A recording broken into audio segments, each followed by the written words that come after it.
Hey,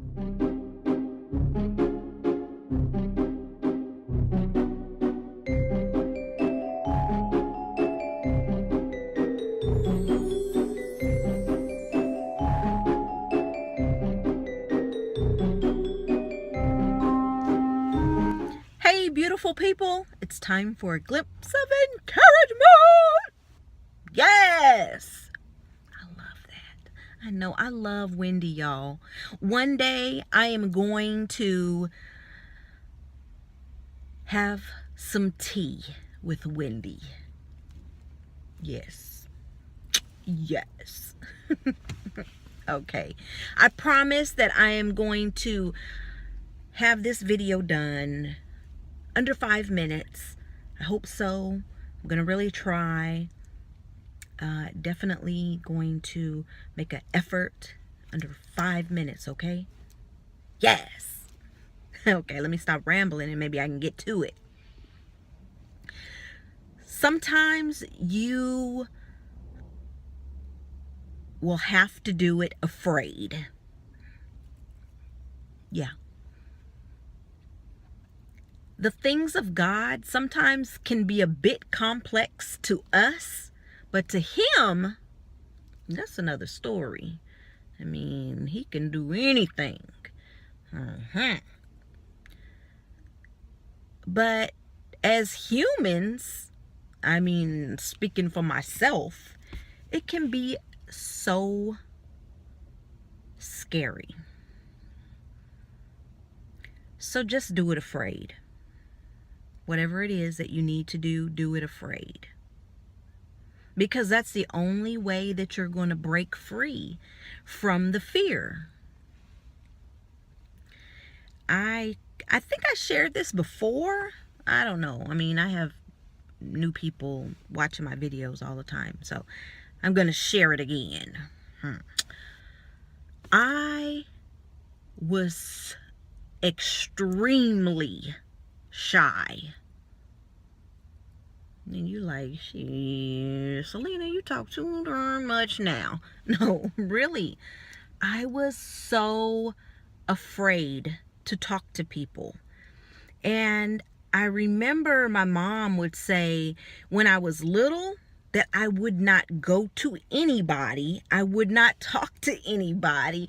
If someone tried to touch me, I would freak out, scream, and get behind her. I mean, of course, I'm little. But even as I was growing up, I mean, I was shy and really kind of that standoffish type of person where people would think I was mean. Like they think, oh, that's a B right there. But I was so afraid of people. I was afraid of conversations. I was just afraid. I was so fearful. And I remember, like, this is how bad it was. I wouldn't call the utility companies. My husband had to do it. Or like I did, I was living alone briefly for a while. Me and my daughter, my oldest, she was little. She was like 3 years old. Okay. But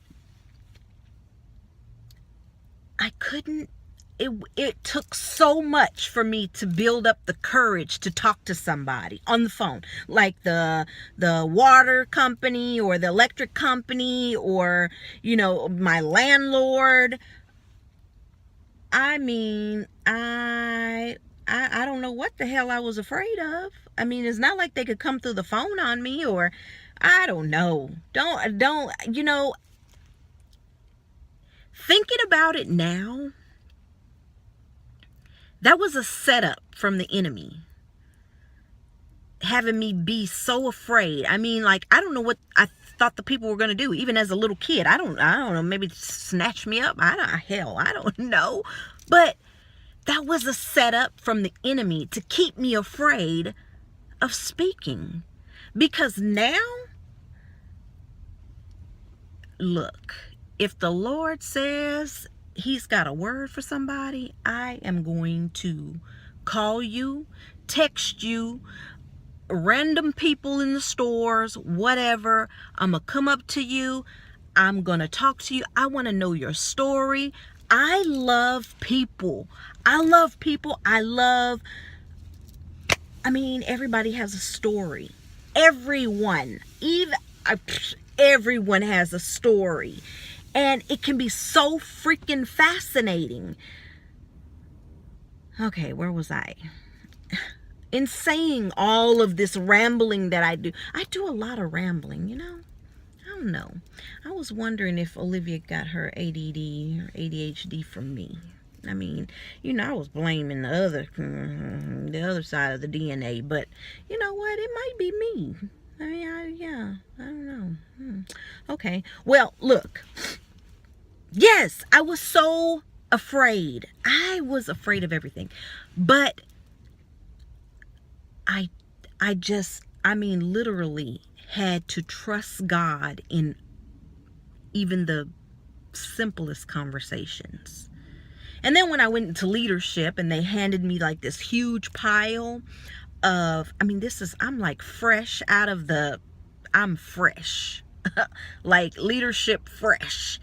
And they handed me this huge stack of phone interviews.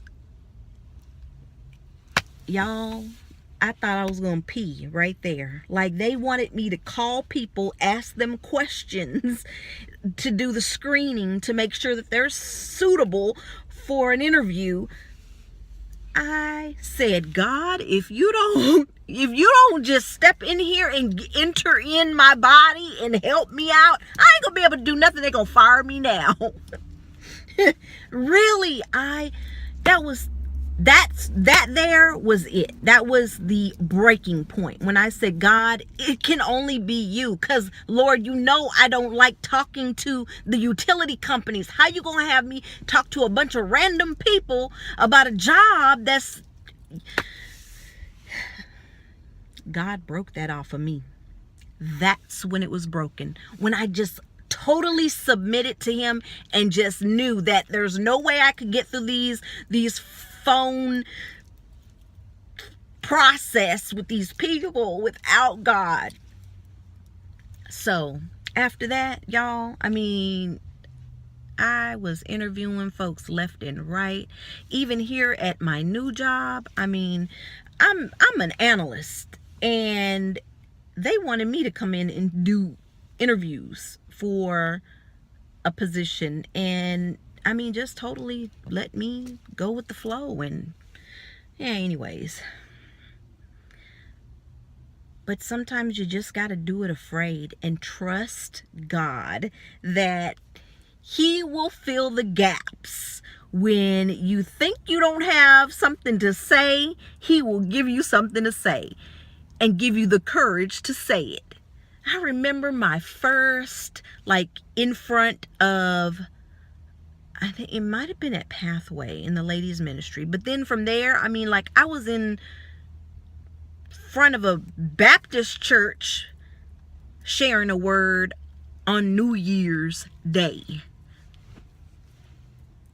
The old me back in the day, when I was afraid to call up the gas company, whoever, would have looked at the me now and said, ain't no way, that is only God, because this girl is afraid of everything. So do it afraid. Break free, get over it. Just do it, because God will equip you. He'll do it. He will do it. He will be there. And in saying all of this too, I love Isaiah, right? Isaiah, I don't know. He just had some great stuff going on, and but the Lord in Isaiah 41 said, look, I'm at your right hand. I'm here for you. This is my version of it. I'm here for you. Trust me. I got you. If I've asked you to do it, I've equipped you. Yeah. If I want you to edit a darn video and upload it to YouTube and share it on Facebook, and I mean, sometimes I go back to my videos on Facebook and I think one of them has been viewed over 1,000 times, and that's like amazing to me. Do it afraid. Trust God, because sometimes we can't do anything without him. I mean, yes. Okay, I have doubled my 5 minutes. I am out, y'all. Peace. Have a good evening. I hope to talk to you tomorrow or the next day. Love you. Don't forget to love, live, and give always. If you have breath in your lungs, love, live, and give. I appreciate you. I love you. Peace.